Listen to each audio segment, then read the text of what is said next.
अब देख लेते हैं हमारे चैप्टर का फर्स्ट टॉपिक, जो कि है political causes of revolt of 1857। तो ऐसे कौन से पॉलिटिकल कॉजेज थे, ऐसी कौन सी कॉजेज हुए पॉलिटिकल लाइफ में लोगों के कि 1857 का रिवॉल्ट हुआ। तो हम सब जानते हैं कि ब्रिटिशर जो थे, पॉलिटिकल पावर उनके हाथ में आना कब शुरू हुई? मिड 18th सेंचुरी से शुरू हुई और 1750s के टाइम से शुरू हुई, और बेसिकली कब? 1757 में जब बैटल ऑफ प्लासी हुआ तब से। तो मिड 18th सेंचुरी में यानी 1750s से ब्रिटिशर्स के हाथ में पॉलिटिकल पावर आना शुरू हुई। अब इनकी कुछ ऐसी पॉलिसीज थी जिनकी हेल्प से ये क्या करते थे, दूसरे इंडियन किंगडम से क्या करते थे, कब्जा कर लेते थे। कि सब्सिडरी अलायंस में क्या होता था? सब्सिडरी अलायंस को जो रूलर होते थे उनको अपने किंगडम के लिए ब्रिटिशर्स के साथ सब्सिडरी अलायंस को साइन करना होता था, और डॉक्ट्रिन ऑफ लैब्स को साइन करने की कोई जरूरत नहीं थी, ब्रिटिशर्स से अपने से लगा देते थे। सब्सिडरी अलायंस किसने बनाया था? लॉर्ड वेलेस्ली ने बनाया था, जबकि डॉक्ट्रिन ऑफ लैब्स को लॉर्ड डलहौजी ने बनाया था। अब सब्सिडरी अलायंस में हमने क्या पढ़ा था, क्या होता था? रूलर ने साइन किया ब्रिटिशर्स के साथ सब्सिडरी अलायंस, उसके बाद क्या होगा? रूलर के पास अब उसका खुद का राइट नहीं है कि वो अपनी खुद की आर्मी रखे, उसकी खुद की आर्मी पूरी हट जाएगी। अब आर्मी के बिना तो रूलर रहेगा नहीं, वरना दूसरे किंगडम वाले आके हमला कर देंगे। तो आर्मी रहेगी, बट किसकी? ब्रिटिशर्स की। खर्चा पानी उसका जितना भी आप बोलो तो सैलरी हुई, जितना भी जो भी व्यवस्था देनी होती है वो रूलर ही देगा, सैलरी रूलर ही देगा, जो भी व्यवस्था होती है वो रूलर ही देगा, लेकिन आर्मी ब्रिटिशर्स की रहेगी। प्लस क्या होता था सब्सिडरी अलायंस में? ब्रिटिशर्स अपने अपने रेसिडेंट्स को कोर्ट में बैठा देते थे। रेसिडेंट्स मतलब ब्रिटिशर्स के ही लोग, ब्रिटिशर्स के ऑफिसर्स, आदमी, उनको वो कोर्ट में भेज देते थे इंडियन रूलर्स के। एंड कोर्ट में क्या होता है? ज़रूरी बातें चलती हैं, इंपॉर्टेंट डिसीजंस लिए जाते हैं। अब वो रेसिडेंट उन सारी बातों की चुगली क्या करता था? जाके ब्रिटिशर से कर देता था, सारी बातें जाकर ब्रिटिशर से बोल देता था, या फिर जो भी इंपॉर्टेंट बातें होती थी। प्लस अगर मान लो कभी ऐसा हुआ कि कभी कभी ऐसा होता है कि पैसे की दिक्कत होती है, तो अगर मान लो कि रूलर ब्रिटिशर्स की जो आर्मी उसने अपने किंगडम में रखी है, उसको क्या किया, उसको वो सैलरी नहीं दे पाया टाइम पे किसी भी रीज़न से, तो क्या होगा?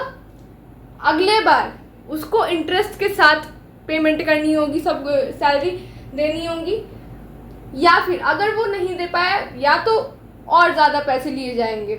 वो एज ए पनिशमेंट आप मान लो कि तुमने टाइम पे नहीं दिया, ठीक है, हमें पनिशमेंट हम तुम्हें दे रहे हैं, तुम एक्स्ट्रा पैसे दोगे। या तो एक्स्ट्रा पैसे ले लिए जाते थे, नहीं तो टेरिटरीज में से, मानो ये किंगडम है, ये पूरी एक किंगडम है, इसमें से ब्रिटिशर्स थोड़ी सी टेरिटरी अपने लिए ले लेंगे, अपने अथॉरिटी में ले लेंगे।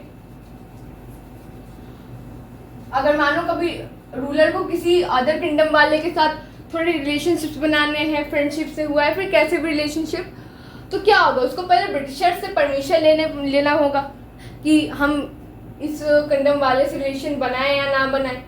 तो एक तरह से देखो तो एकदम पपेट रूल वाला हाल हो गया था यहाँ पर। इस अलायंस को, इस सब्सिडरी अलायंस को, इस पॉलिसी को साइन करने के बाद अगर आपने मान लिया ब्रिटिशर्स से, सब्सिडरी अलायंस आपने साइन कर दिया ब्रिटिशर्स के साथ, तो एकदम आप मानो तो एक तरह से पपेट रूलर वाला हाल हो जाता था। डॉक्ट्रिन ऑफ लैब्स में क्या होता था, जिसको लॉर्ड डलहौजी ने बनाया था, डॉक्ट्रिन ऑफ लैब्स में इसको साइन करने की जरूरत नहीं होती थी। ये जबरदस्ती, जो ब्रिटिशर्स थे ये जबरदस्ती रूलर्स पे ये डाल देते थे, ये जबरदस्ती डॉक्ट्रिन ऑफ लैब्स डाल दिया जाता था रूलर्स पे। क्या होता था इसमें?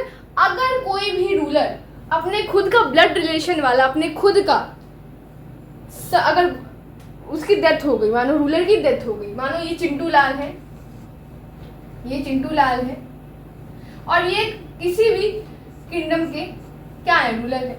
अब इनकी क्या हो गई? इनकी हो गई डेथ, इनकी हो गई डेथ एंड इन्होंने पीछे कोई भी अपना नेक्स्ट रूलर नहीं छोड़ा है, अपना बेटा नहीं छोड़ा है, इन्होंने अपना खुद का बेटा नहीं छोड़ा है।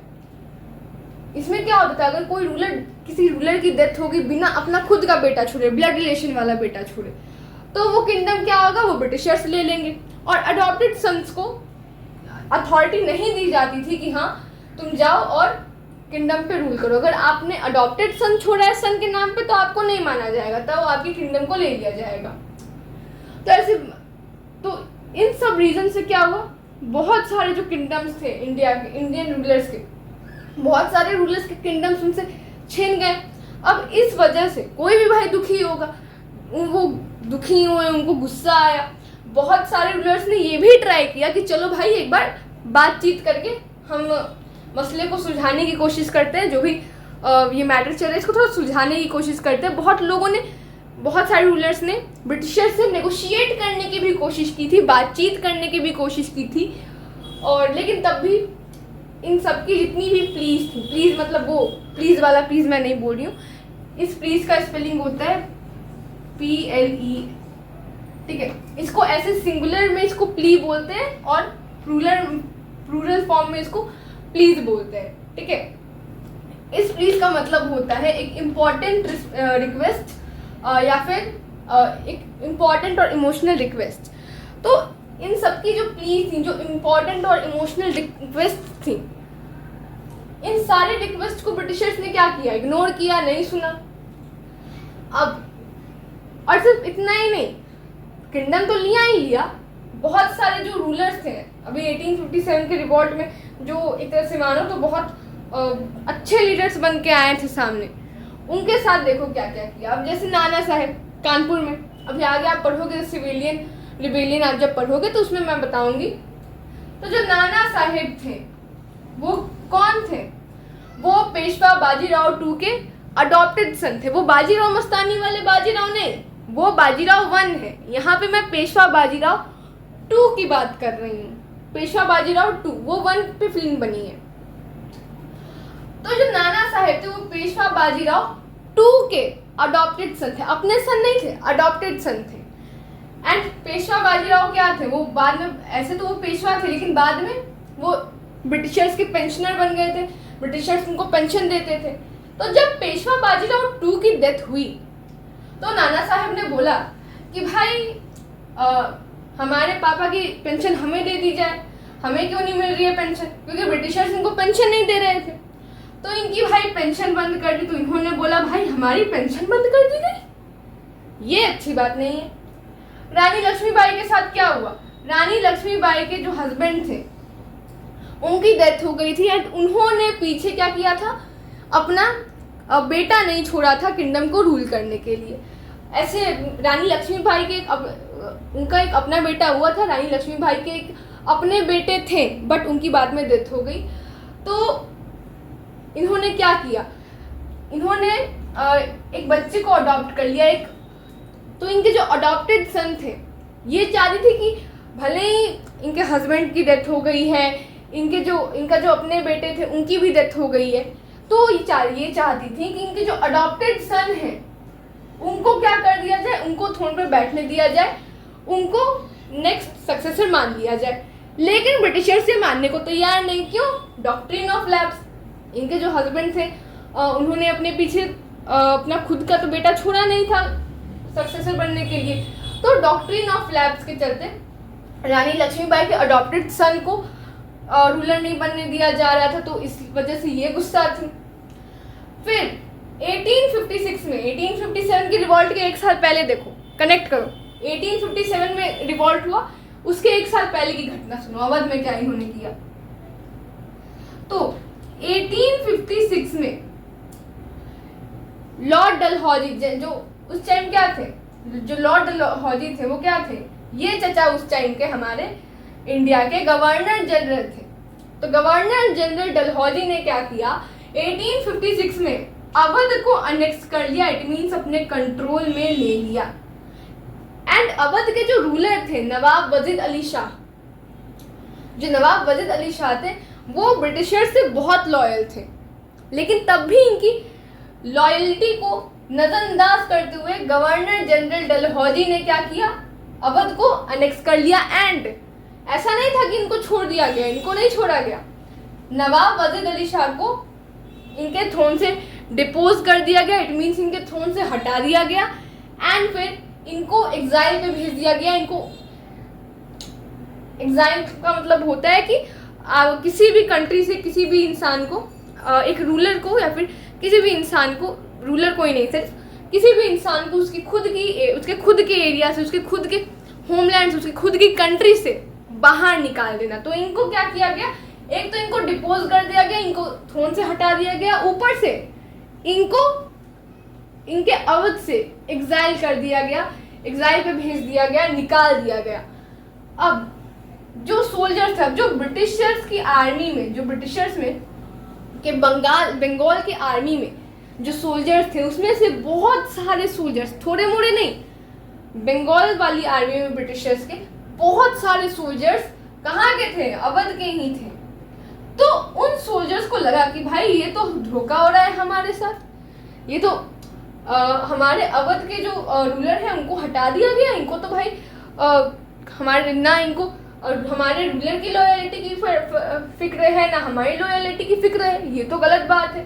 तो एक तरफ तो भाई नवाब वजीद अली शाह की जो वाइफ थी बेगम हजरत महल, एक तो उनको बुरा लगा, दूसरा इन सोल्जर्स को बुरा लगा, जो भले ही वो बंगाल आर्मी में थे लेकिन थे तो वो अवध के ही।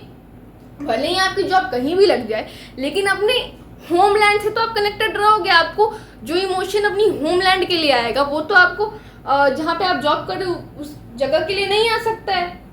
तो इनके लिए, उनके पास भी इमोशन थी अपने अवध के लिए, तो ये लोग यहाँ पे बुरा माने, इनको भी गुस्सा आया। फिर और एक और चीज मैं आपको बता दूं, तो मिड 18th सेंचुरी आते ऐसे तो जो मुगल एम्पायर था हमारे इंडिया में जो मुगल एम्पायर था, उसका जो एक तरह से बोलो उसका जो टूटना था, उसका जो एक तरह से बोलो तो गिरने की शुरुआत थी, वो औरंगजेब के टाइम पे हो गई थी। कैसे? एक तो औरंगजेब शिवाजी से लड़ने के चक्कर में दिल्ली का जो थ्रोन था उसको छोड़ के साउथ में आके लड़ने लगे। अब बहुत टाइम तक वो दिल्ली में नहीं रहे तो उनका जो डर था, खौफ था, वो उनके जाते ही खत्म हो गया। बहुत टाइम तक नहीं रहे थे दिल्ली में तो खत्म हो गया। ऊपर से उनकी डेथ भी साउथ में ही हो गई थी। तो औरंगजेब के टाइम से ही मुगल एम्पायर का टूटना बिखरना की शुरुआत हो चुकी थी, वो शुरू हो गया था। एंड बहादुर शाह जफर के आते आते तक मिड 18th सेंचुरी में यानी 1757 आते आते तक बहुत बुरा हाल हो गया था।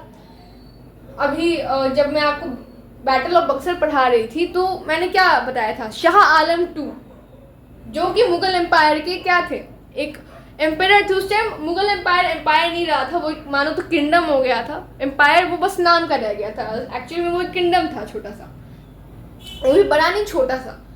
तो 1764 में क्या हुआ, हमने पढ़ा था कि शाह आलम II को क्या करना पड़ा, ब्रिटिशर्स ने क्या किया, ब्रिटिशर्स की वजह से उनको बहुत लॉस सहना पड़ा। उन्होंने क्या किया, बंगाल, बिहार और उड़ीसा का जो रेवेन्यू कलेक्शन का जो राइट था उनको ब्रिटिशर्स को देना पड़ा, जबकि मुगल एम्पायर ऐसे ही बहुत क्राइसिस से गुजर रहा था, बहुत मुश्किलों से गुजर रहा था। तो इससे हम बता सकते हैं, इससे हम बोल सकते हैं कि उस टाइम जो मुगल एम्पायर था उसकी जो कंडीशन थी वो उतनी अच्छी नहीं थी। एंड 1850s के आते आते तक, 1857 के रिवॉल्ट के आते आते तक और बहादुर शाह जफर के टाइम में आते आते तक मुगल एम्पायर की हालत एकदम एक तरह से बोलो तो बहुत बुरी हो गई थी, बहुत ज़्यादा बुरी हो गई थी। इनफैक्ट अब मुगल एम्पायर के पास पहले क्या था, पहले मुगल एम्पायर्स के पास अथॉरिटी होती थी, पावर होती थी, बट अभी बहादुर शाह जफर के पास ना ही अथॉरिटी थी ना ही पावर थी। तो ब्रिटिशर्स ने सोचा कि भाई नाम का भी मुगल एम्पायर क्यों इनको बनने दे, नाम का भी मुगल एम्पायर क्यों चलने दें हम इनका, इससे अच्छा है भाई मुगल एम्पायर का किस्सा हम खत्म करते हैं। तो इन्होंने क्या किया, ब्रिटिशर्स ने क्या किया, कंपनी ने क्या किया, उस टाइम पे मिंटेड कॉइन्स चलते थे, कॉइन्स बनते हैं ना मिंट करके, तो उस टाइम पे मिंटेड कॉइन्स चलते थे। एंड उन मिंटेड कॉइन्स पर क्या होता था, रूलर का नेम होता था। अब कभी भी आप देखो पहले के कॉइन्स में तो उसमें रूलर का नेम या फिर रूलर का फोटो कुछ ना कुछ रूलर से रिलेटेड जरूर होता था। तो इन्होंने क्या किया, उन मिंटेड कॉइन्स से मुगल एम्पायर्स का नेम, मुगल्स का नेम क्या किया, हटा दिया। उसको जितना भी नाम वाम था, जितना भी फोटो था, सब कुछ हटा दिया।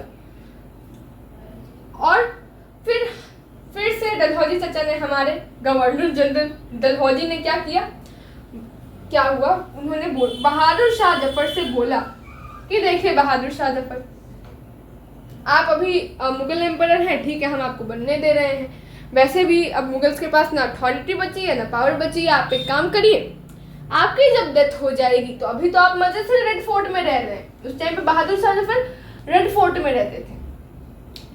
अभी तो आप मजे से, जो दिल्ली का जो रेड फोर्ट था, इसी में बहादुर शाह जफर रहते थे। तो डलहौजी ने बहादुर शाह जफर से बोला कि देखिए बहादुर शाह जफर, आप तो भी मजे से अपना रेड फोर्ट में रह रहे हैं, लेकिन ना आप मुगल एम्पायर्स के पास ना अथॉरिटी बची है ना पावर बची है, ऐसे ही आप लोग बहुत बुरी कंडीशंस में हैं।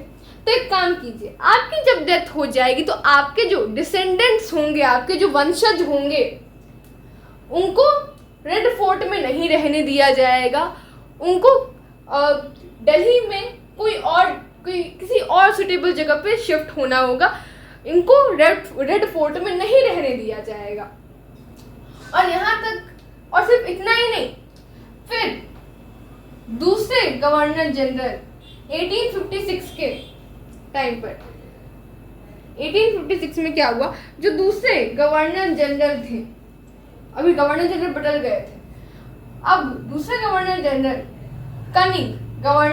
कनिंग ने क्या किया, इन कनिंग चचा ने क्या किया, बहादुर शाह जफर को बोला कि देखिए अभी आप मुगल एम्पायर हैं तो हैं, ठीक है, अभी आप मुगल एम्पायर का टाइटल ले रहे हैं तो ले रहे हैं, ठीक है, लेकिन आपकी जब डेथ हो जाएगी तो आपके जो डिसेंडेंट्स, आपके जो वंशज हैं, उनको वो किंग का टाइटल नहीं ले सकते। आप लास्ट किंग हैं मुगल एम्पायर के, आपके बाद के जो आपके डिसेंडेंट्स हैं, उनको किंग का टाइटल नहीं लेने दिया जाएगा। वो किंग का टाइटल नहीं लेंगे। लेकिन भले ही कुछ भी हो गया था मुगल्स के साथ, लेकिन तब भी जो भले इनके पास अथॉरिटी नहीं थी, पावर नहीं थी, जो ब्रिटिशर्स थे, इन्होंने रेड फोर्ट से बोल दिया कि निकल जाओ, इन्होंने बोला कि टाइटल नहीं मिलेगा, लेकिन तब भी जो कॉमन पीपल थे, जो नॉर्मल लोग थे सोसाइटी के, इनको रिस्पेक्ट के साथ देखते थे, इनकी रिस्पेक्ट करते थे, इनकी इज्जत करते थे। वो बोलते नहीं है कि हमने भाई पैसा नहीं कमाया पर हमने इज्जत बहुत कमाई, वही वाला हाल था। इनके पास पैसा वैसा, जैसे जो ग्रेट मुगल्स थे, जितना पैसा था उनके पास, उतना पैसा तो नहीं था इनके पास। पैसा इन्होंने नहीं कमाया ग्रेट मुगल्स जैसा, ये लेटर मुगल्स ने, लेकिन इन्होंने इज्जत बहुत कमाई। और बहुत सारे लोगों ने इसे एज अ डिसरिस्पेक्ट देखा, इसे एज अ एक तरह से मानो तो सम्मान का विरोध करना देखा, सम्मान ना करना देखा मुगल्स का।